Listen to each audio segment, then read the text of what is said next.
La mentalidad humana, que analiza y trata de entender lo espiritual con la razón y la lógica puramente terrenal, no terminó con las traducciones o interpretaciones griegas y latinas. Ese modo de pensar siguió vivo a lo largo de los siglos, cambiando de forma y de lenguaje, pero manteniendo la misma raíz. La idea de que lo espiritual puede comprenderse, manejarse o negarse desde la lógica estrictamente humana y reemplazar el lugar que solo le corresponde a Dios en la creación. Lo espiritual es el dominio de Dios y su justicia lo sostiene, no es la nuestra. Podemos hablar de cosas terrenales con claridad y precisión, como del ciclo del agua, la biología o la estructura social, pero no podemos hablar ni entender lo espiritual si no es a través del espíritu. La razón y la mente terrenal comienzan a transformarse en una aleación perfecta con el espíritu cuando nos reconciliamos con el Creador. Sin embargo, esa asociación necesita ser desarrollada, no debería quedarse estancada. Somos seres creados y toda criatura necesita aprendizaje, crecimiento y perfeccionamiento para alcanzar la meta de la madurez espiritual. La madurez espiritual no es un estatus emocional ni un logro intelectual o material. Ocurre cuando la naturaleza interior del ser humano ha sido renovada, afinada y alineada con la verdad. Una persona madura espiritualmente discierne lo que la carne no puede ver, reconoce la voz de Dios en medio de las muchas voces. Esa madurez espiritual es fruto de la relación con Dios, no del esfuerzo humano. La madurez terrena, en cambio, es simplemente la capacidad de funcionar bien dentro del sistema humano. Una persona puede ser considerada madura por la sociedad si es responsable, trabaja, sostiene un hogar, cumple sus obligaciones, se adapta al mundo material y no depende de otros para vivir. Y eso no está mal, es parte de nuestra experiencia humana y necesaria para la vida cotidiana. Pero esa madurez terrena no es madurez espiritual. La madurez terrena forma adultos funcionales. La madurez espiritual forma seres con claridad interior que pueden discernir rápido, comprender sin esfuerzo, ver con el espíritu antes que razonar, entender el fondo y no solo la forma. El espíritu se activa y reconoce la verdad. El hombre maduro espiritualmente tiene un corazón transformado. Se trata de ausencia de rencor, ausencia de culpa, ausencia de odio o envidia. Capacidad de sentir sin esclavizarse, sensibilidad a la voz del espíritu. La madurez espiritual hace que la persona perciba lo que viene de Dios, distinga lo que viene de la carne, sienta lo que es falso, aunque suene correcto, y reconozca lo que es verdadero, aunque duela. El hombre espiritual maduro tiene una humildad auténtica. La humildad espiritual es el sometimiento cariñoso a la voz del Creador. La humildad espiritual no es debilidad, es una gran fortaleza. Es ausencia de arrogancia y de autoengaño, de una apertura profunda a la corrección, de disposición a aprender y reconocer límites. La persona madura espiritual no necesita demostrar nada. El hombre espiritual tiene dominio propio que no nace de la fuerza de voluntad. La madurez espiritual produce un autocontrol que no es represión, no es miedo, no es máscara social, no es moralismo, no es autoexigencia, sino fruto del espíritu cambiado. También ama desde la generosidad, la compasión, la verdad, la claridad, no desde la necesidad, la manipulación, el control o el aferramiento. Ama sin perder su centro. Es libre de opiniones externas, patrones heredados, religiosidad, culpa impuesta, comparaciones, miedo al juicio. La madurez espiritual libera al alma de todas esas ataduras. Da estabilidad profunda, vive en coherencia entre lo interior y lo exterior.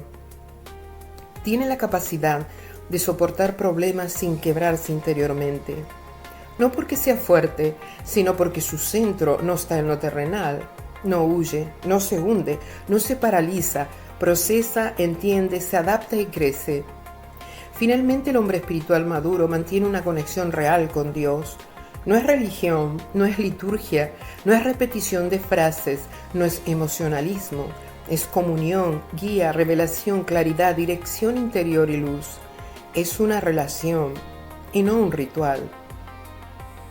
Cuando el espíritu crece, nuestros dones llegan a su pleno funcionamiento. La reconciliación con Dios es el primero de innumerables pasos hacia posibilidades extraordinarias que solo una mente transformada por el espíritu puede experimentar. Podemos razonar, pensar e interpretar con las herramientas humanas que tenemos, pero jamás alcanzaríamos por nuestra propia lógica el entendimiento espiritual.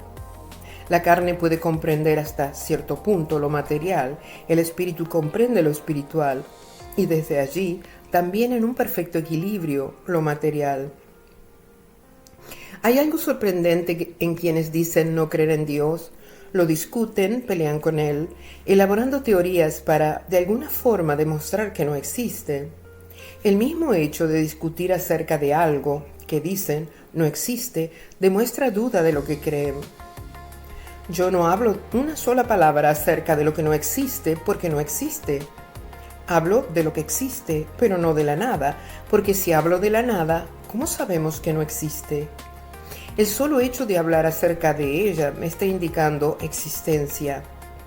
La duda se halla inclusive en el que dice no existe, porque el ser humano, aunque niegue a Dios, no puede negar su origen espiritual.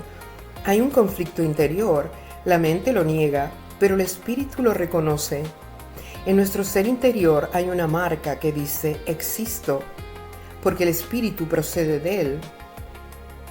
Esa presencia interior está allí para despertarnos espiritualmente, o si uno quiere, para animarnos a reconciliarnos con él. Cuando el hombre rechaza o silencia esa voz interior, necesita reemplazarla por otra explicación, porque es como una pequeña llama que nunca se apaga. Y eso es exactamente lo que hicieron ciertos pensadores a lo largo de la historia. Intentaron resolver lo espiritual desde la mente humana. Así encontramos a pensadores como Descartes, que convirtió a Dios en una idea lógica, Spinoza, que lo confundió con la naturaleza, o Voltaire, que lo redujo a un principio moral distante. Tres maneras distintas de expresar la misma resistencia interior del ser humano a reconocer que lo espiritual se entiende desde el espíritu, no desde la mente, y de que el que gobierna lo espiritual es Dios y no el hombre. Además, hay algo que deberíamos entender antes de hablar un poco de Descartes y Spinoza, pensadores que en cierta forma crearon su propia religión filosófica y prepararon el camino de los pensadores modernos con sus reflexiones. Los mensajes distorsionados sobre el carácter de Dios, enseñados como si fueran inspiración divina, alejan al hombre inquisitivo o desconfiado del hombre, porque ha llegado a conocer la naturaleza humana, de la verdadera espiritualidad. Estos mensajes vinieron de los mismos que trataron de enseñarnos acerca de Dios. Cuando nuestro espíritu recibe un mensaje incoherente, la lógica reacciona y lo rechaza con la razón. Nuestro espíritu interior siempre percibe que hay algo más. Algunos creen que ese algo más son extraterrestres, otros que descendemos de los monos, siendo este un error muy común, porque no es lo que enseña la ciencia humana. Para otros, ese algo más es solo el hombre, su mente y su corta existencia. No es la mente que les dice en su interior de que tiene que haber algo más de este corto pasar nuestro, de lo que somos o vivimos. Es su intuición o su espíritu. Esa percepción existe porque fuimos creados del Espíritu de Dios. Y esto revela algo profundo, que el hombre es espíritu, no solo cuerpo y mente. No existe persona en el mundo, ni el más escéptico, ni el más racional, que no haya sentido ese pensamiento que se siente de adentro, que algunos llaman intuición, corazonada o presentimiento. Pero ese sentimiento, sensación, que se convierte en idea, no viene de la mente. La mente no posee intuición, corazonada o presentimiento. La mente compara, analiza y deduce. En la mente se forma el entendimiento de lo que el espíritu siente. Uno puede sentir mucho amor por alguien y no tener palabras para expresar ese amor. El amor nace del interior. El cuerpo lo manifiesta en algún tipo de expresión verbal o acción, como un abrazo o un beso. Esa percepción profunda viene del espíritu, porque el espíritu reconoce la verdad, aunque la mente todavía no pueda darle forma a través de los pensamientos. Por eso cuando se presenta una idea distorsionada sobre Dios, el espíritu la percibe como ajena, y aunque la persona no lo entienda en el momento, esa percepción interior queda allí hasta que la mente finalmente la concreta en una conclusión racional, que lo que oye y lee no puede venir de un Dios que dicen es perfecto. Descartes debatía en contra de muchas enseñanzas medievales que decían, como lo hacía Tomás de Aquino y Agustín de Hipona, por ejemplo, que Dios podía engañar, endurecer corazones o inclusive crear ceguera espiritual. Estas creencias fueron influenciadas por ciertos pasajes del Antiguo Testamento. El engaño no viene de Dios, sino del creador de la mentira, y creer que Dios puede endurecer corazones o crear ceguera espiritual es una interpretación errada que no tiene en cuenta la realidad de que hemos sido creados libres para elegir nuestros caminos. Es decir, si hubiéramos sido creados máquinas, Dios podría endurecer nuestros corazones o nublarnos para que no veamos o entendamos lo espiritual, como se apaga o se prende una máquina con un interruptor. Pero Él no puede hacer eso con nosotros porque somos libres. Nosotros sabemos usar muy bien esas dos palabras que expresan nuestra voluntad y libertad interior. Si queremos o no queremos, el sí y el no.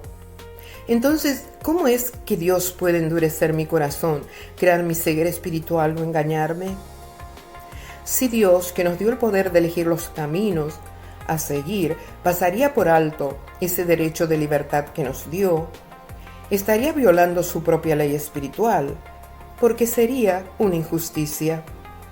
No, Dios no engaña, ni endurece corazones, ni produce ceguera espiritual. Eso lo permitimos nosotros, con nuestras propias malas elecciones. Entonces la lógica detecta la incoherencia de lo que se oye o lee cuando ciertas cosas que se enseñan dicen venir de un Dios justo. La mente no deja de funcionar porque una persona no esté reconciliada con Dios. La inteligencia sigue activa, la razón sigue buscando coherencia. Por eso tantos pensadores rechazaron a Dios cuando vieron que la religión enseñaba cosas incoherentes. No es incoherente usar la lógica, lo incoherente es aceptar enseñanzas que presentan a Dios como contradictorio o como a un hombre. Hombres como Descartes y Spinoza, que nacieron y crecieron dentro de sistemas religiosos cerrados, vieron esas discordancias e inclusive absurdos. Ellos no rechazaron al Dios vivo, rechazaron la religión que decía hablar en su nombre. Pero no se dieron cuenta de eso, y ese fue su mayor obstáculo. Creyeron que Dios y la religión eran lo mismo. Es por eso que inventaron sus propios andamiajes pseudo-espirituales, para dar alguna respuesta lógica a lo que adentro les decía, de alguna manera, eso no me pertenece, ese no soy yo. Lo que su interior les decía se consolidó en sus pensamientos y mente con el sentido erróneo. En el sistema de Descartes, Dios no es el creador vivo ni la fuente del espíritu humano. Es un elemento funcional dentro de su teoría, un instrumento. En ella, el hombre le asigna a Dios un trabajo muy reducido, ser el guardia que garantiza que la mente humana no se equivoque por completo. Dios se convierte en un gatekeeper o cuidador de la entrada, el guardián de la razón, nada más. Para Descartes, Dios no sostiene la vida, no guía al ser humano, no transforma, no ilumina el espíritu, no se relaciona. Solo cumple un rol lógico, asegurar que el pensamiento humano tenga validez. Es decir, el Dios de Descartes existe para proteger la confianza del hombre en su propia mente. Es un Dios funcional, mecánico, sin vínculo, sin cercanía, un Dios al servicio del pensamiento humano. Lo que Descartes hace es invertir la relación entre Dios y el hombre. No es Dios quien sostiene al hombre, es el hombre quien le atribuye a Dios la tarea de sostener su mente. Descartes no pudo separar al Dios verdadero de la religión que le enseñaron, y ante esa confusión terminó reemplazando la dimensión espiritual por la lógica, creando su propia religión. Su famosa frase de pienso, luego existo, da a la mente el poder creador de existir. Entonces, si mi pensamiento me dio el poder de existir, yo soy eso que llamamos Dios. Eso es lo que se lee detrás de esas palabras. Es completamente razonable pensar que Descartes, en su interior, veía a Dios como algo articulado por la mente humana. No porque lo haya dicho explícitamente, no podía, sino porque el modo en que define a Dios, el rol funcional que le asigna, y la subordinación de lo divino a la razón humana apuntan exactamente en esa dirección. En el sistema cartesiano, Dios no es una realidad que corrige al hombre.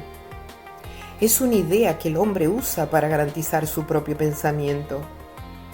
Esa inversión del orden, la creación poniéndose por encima del creador, es una señal elocuente. Cuando Descartes declara que la razón humana es el criterio supremo para aceptar o rechazar algo, incluyendo a Dios, está diciendo sin decirlo: yo decido qué clase de Dios puede existir. Es una arrogancia espiritual similar al gesto: yo te doy tu lugar, yo te asigno tu función. Eso a mí me resuena como el hombre en su mente creó la idea de Dios. Es la misma actitud que aparece en Babel, en Grecia, en Roma y en todo sistema donde el hombre intenta definir y controlar lo espiritual desde sí mismo.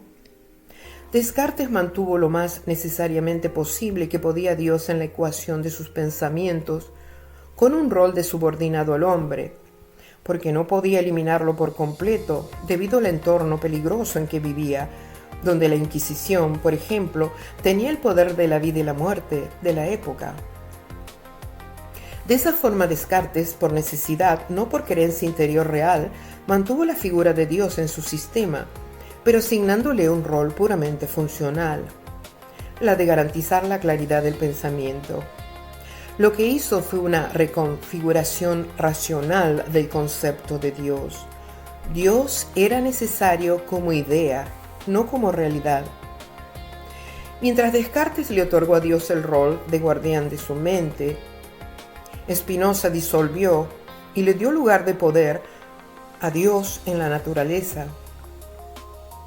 En su libro Tratado Teológico Político, Baruch Spinoza dijo que, por gobierno de Dios, entiendo el orden fijo e inmutable de la naturaleza o el encadenamiento de las cosas naturales. Anteriormente dije que Dios gobierna los dominios espirituales, y sí, también tiene poder sobre lo material, pero los negocios sobre la tierra se los dio al hombre con plena libertad de elección. El hombre físico no puede dominar la naturaleza.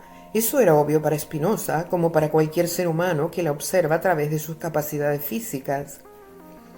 El razonamiento de Spinoza estaba equivocado en la idea de que la naturaleza es inmutable, porque no lo es. Siempre está en continuo cambio, y eso es realidad terrena, no espiritual. El pensador observó que la naturaleza no podía ser gobernada por el hombre, y desde esa perspectiva personal le otorgó a Dios un lugar de dominio en ella. Un poco más adelante en su texto, el pensador ubica el dominio del hombre en el trabajo fundamental de conocer las cosas por sus causas primeras, domar nuestras pasiones o adquirir la costumbre de la virtud. Cuando habla de conocer las cosas por sus causas primeras, habla de la mente, de la razón y de la lógica. Con respecto al control de las pasiones o de la adquisición de las buenas costumbres, podemos ver la reminiscencia de la enseñanza griega de que el cuerpo es malo y hay que domarlo. Controlar las pasiones de forma natural es un asunto muy difícil. Tampoco las virtudes se consiguen por medio de la voluntad, del esfuerzo humano o por la costumbre de practicarlas. Una persona que es íntegra no lo logra por la práctica. Podríamos enseñar una clase de ser valientes durante un año, pero si esa virtud no está en nosotros, no lograríamos el control del miedo por el esfuerzo humano. Y no hablo de miedo como protección física, que es natural, sino de los internos, que no vienen por la protección o instinto de la supervivencia. Spinoza agrega, además, que el controlar las pasiones y adquirir virtudes es parte del trabajo humano. Es decir, Dios no tiene nada que ver con ese trabajo. ¿Que las pasiones son parte de la naturaleza humana? Sí. Sin embargo, no podemos controlar las pasiones y conseguir la integridad por la práctica. Las virtudes son regalos de Dios. El control humano para domar pasiones, como dice, sería un esfuerzo inútil. Es por eso que Dios dijo a través de Ezequiel que nos daría un corazón o espíritu nuevo inclinado al bien. ¿Por qué lo dijo? Porque la naturaleza humana, que no ha pasado por el nuevo nacimiento espiritual, no puede vencer lo negativo o lo malo sin la ayuda del Espíritu. Después, hablando acerca de los profetas, dice: todos los profetas que escribieron leyes en nombre de Dios, y aclaró, no concebían sus decretos como verdades eternas. Y explica su pensamiento al decir: no poseían de él un conocimiento adecuado. ¿Qué me dice esto? Que no estaba hablando de los profetas mayores o menores, sino de Moisés. Literalmente está diciendo que sus decretos, los de Moisés, fueron creados por él, y no como verdades eternas, sino como terrenas. Luego lo toma como ejemplo y dice: Moisés ordena a los judíos no robar y no matar, no a título de doctor ni de profeta, sino como legislador y soberano.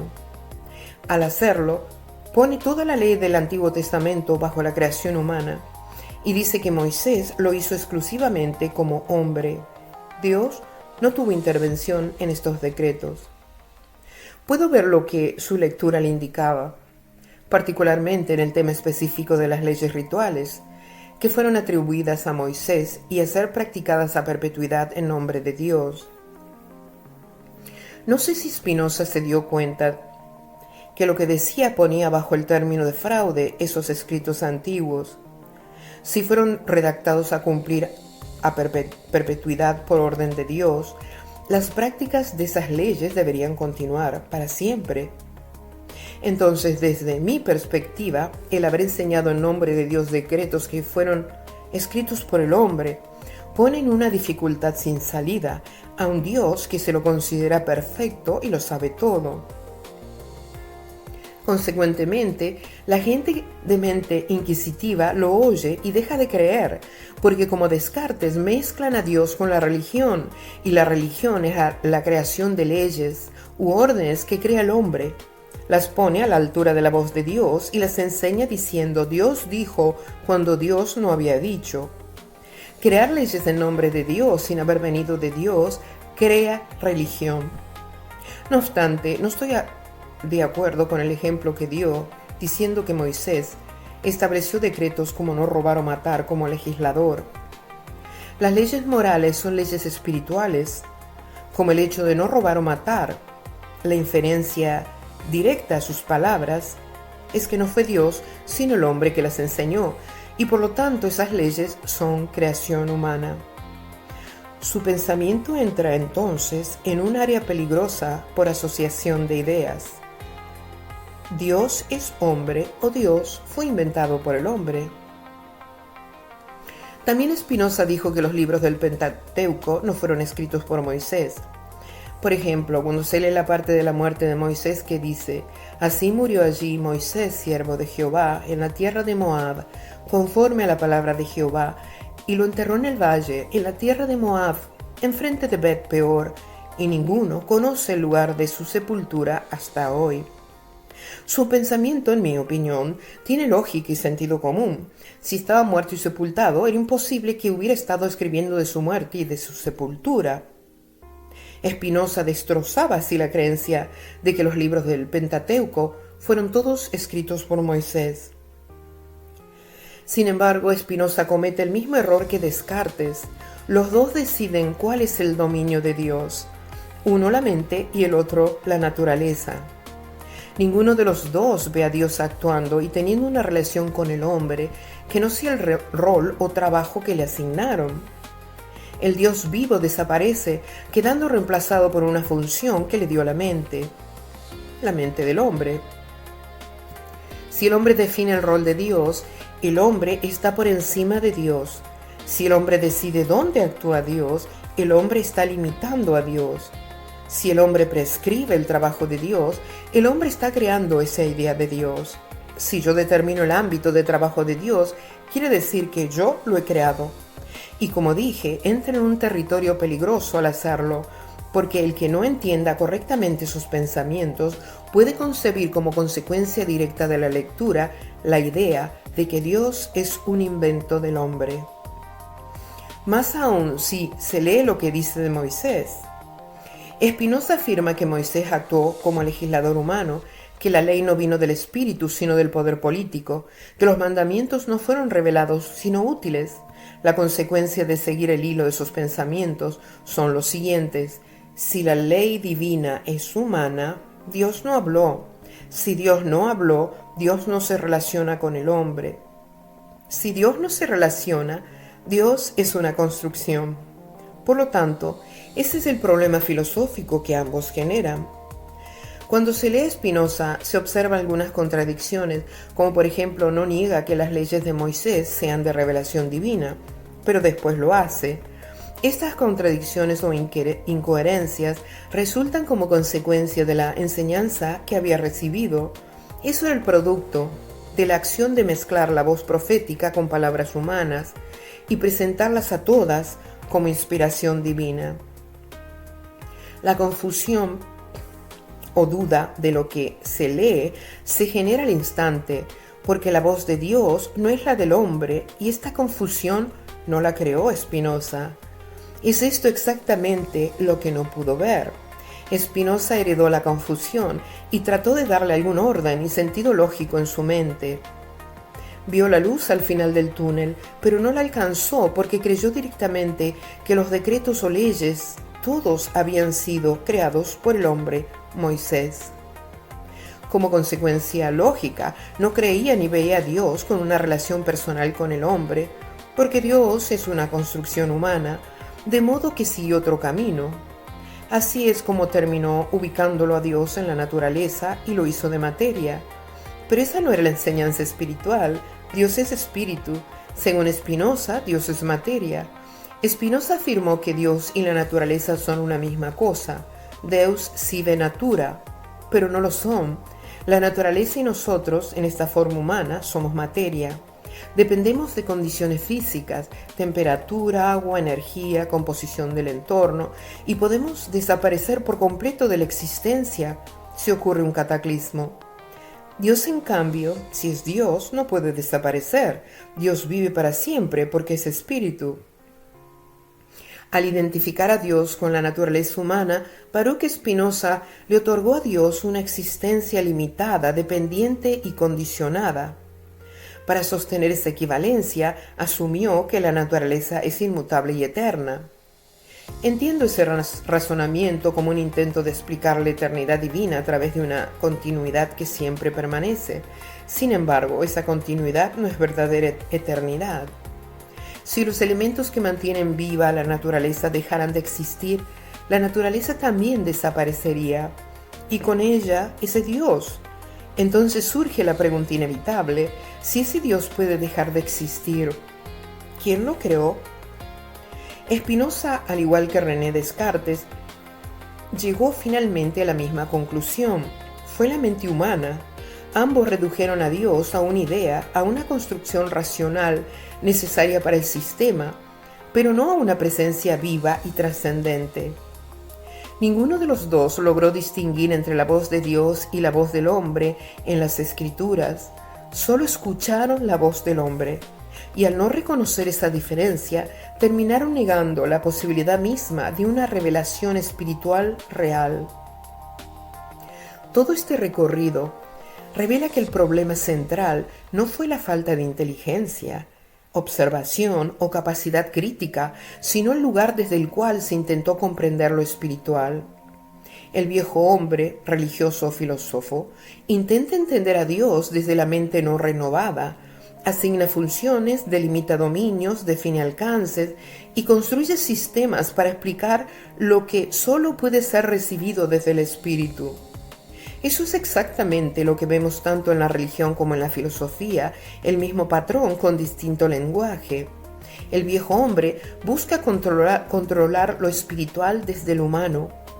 Cuando no puede comprender a Dios por relación, lo reemplaza por estructura. Cuando no puede oír la voz, la sustituye por ley. Cuando no puede recibir revelación, la transforma en doctrina. Cuando no puede vivir la comunión, crea ritual.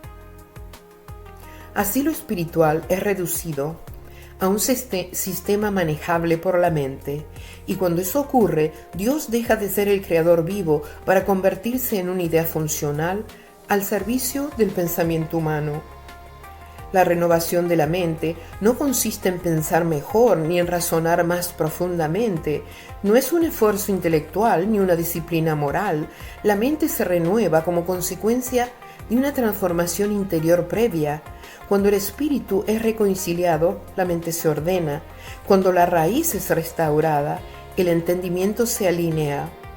Por eso lo espiritual no puede ser comprendido por el viejo hombre, sino por el hombre nuevo, cuya mente ya no gobierna sola, sino que responde a una vida interior transformada por el espíritu. El viejo hombre analiza, debate y construye teorías sobre Dios. El hombre nuevo escucha, discierne y vive desde la relación. El primero intenta explicar a Dios, el segundo lo conoce, y esa es la diferencia esencial entre una espiritualidad auténtica y cualquier sistema religioso filosófico creado por la mente humana. Dejamos aquí estas reflexiones, gracias por oírlas. Seguiremos con la cuarta parte del viejo hombre. No se olviden de compartir para que las reflexiones crezcan y activar la campanita para recibir notificaciones del próximo episodio. Hasta pronto.